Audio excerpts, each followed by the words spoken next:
Today on Touching Grass, how to catch crappie. You'll need a trap magnet and your ultralight combo. Oh, or your custom put together. If you bought them separate, that's fine too.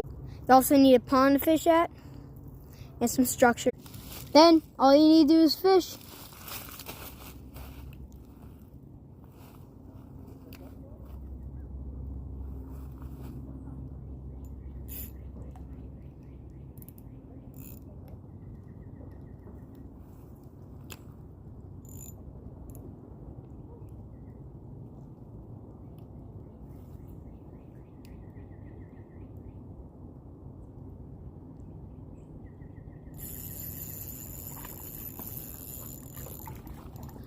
Boom.